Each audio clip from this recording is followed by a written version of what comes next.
Students, in this fourth video lecture, we will discuss about the Sayyid dynasty and Lodhi dynasty. Both these dynasties were not as powerful as the slave dynasty, Khilji dynasty, and Tughlaq dynasty. So, after Tughlaq dynasty, the new dynasty which came into existence is Sayyid dynasty. The main reason of the decline of Tughlaq dynasty was Taimur's invasion. We already discussed about Taimur in the previous video. Taimur was a foreign invader from Mongol, and he was very cruel and ruthless when he invaded India.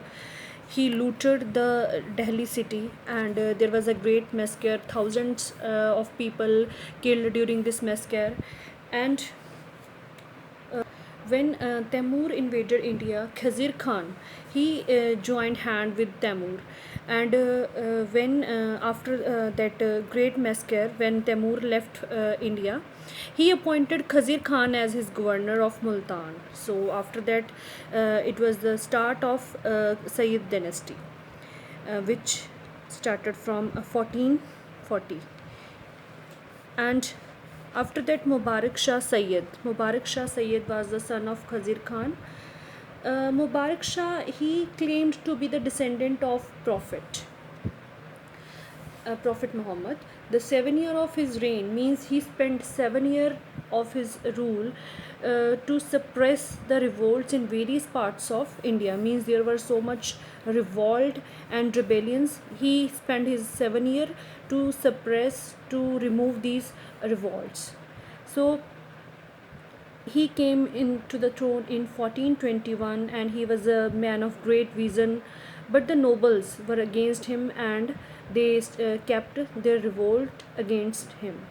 And Mubarak Shah also built a city on the banks of river Yamuna and named it Mubarakabad, but he was assassinated in a plot in which Hindu kings were also involved. After that, we will talk about Muhammad Shah Sayyid. He was nephew of Mubarak Shah Sayyid, and during his rule, nobles become very strong and powerful. Why nobles become very strong and powerful? Because he was very weak, he was very lazy and lethargic, and he never made any effort for his public. So that's why he was least favorite among people don't like him, and that's why the nobles become very powerful during his reign. And even during the reign of Muhammad Shah Sayyid, Behlol Lodi, the founder of Lodi dynasty, once tried to capture Delhi, but he failed. So next we will talk about Alauddin Alam Shah Sayyid. Alam Shah was a pleasure-loving, incompetent, and weak king. He used to reside at Badaun. According to some historian, he transferred his capital from Delhi to Badaun, and on account of the fear of Behlol Lodi, means he was afraid of Behlol Lodi. That's why he transferred his capital from Delhi to Badaun. And Behlol Lodi took advantage of this situation, and he captured Delhi in 1451, and Alam Shah continued to live in at Badaun till his death in 1478. But after that, there was a rise of Lodi dynasty after the death of Alam Shah Sayyid. Now we will discuss in detail about the Lodi dynasty. So the Lodi dynasty saw the end of Turkish rule. Means after the Sayyid dynasty there was end of Turkish rule. Now there was Afghans whose rule started in India. So the first Behlol Lodi, he was Afghan ruler, and he tried to consolidate the divided sultanates. Means the sultanates which were divided and which were fragmented, and he tried to combine them. So he took many steps, he took many measures to suppress the rebellions, and at the time of his death, the Sultan stretched from Punjab to Bihar. Means he came to Bihar during his when he died. Next, we will talk about Sikandar Lodi, son of Behlol Lodi.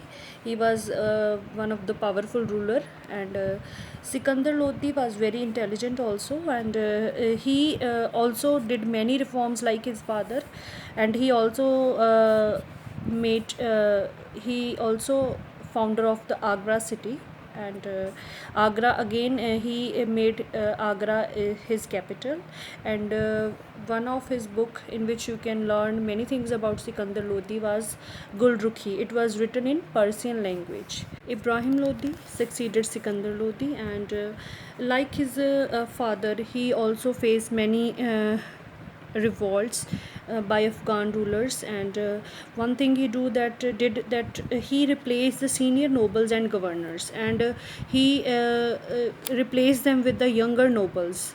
So these senior nobles and governors, they become angry and they turned against the Ibrahim Lodi, and they conspired against Ibrahim Lodi with Babur, and they invite Babur to attack on Ibrahim Lodi. So there was a battle which was fought on Panipat. It is known as First Battle of Panipat. In this, Babur defeated Ibrahim Lodi. So this war led to the end of the glorious Sultanate. So it laid the foundation of the Mughal dynasty in India. So this is all about the Delhi Sultans and Delhi Sultanate. I hope you understand the chapter. Thank you so much.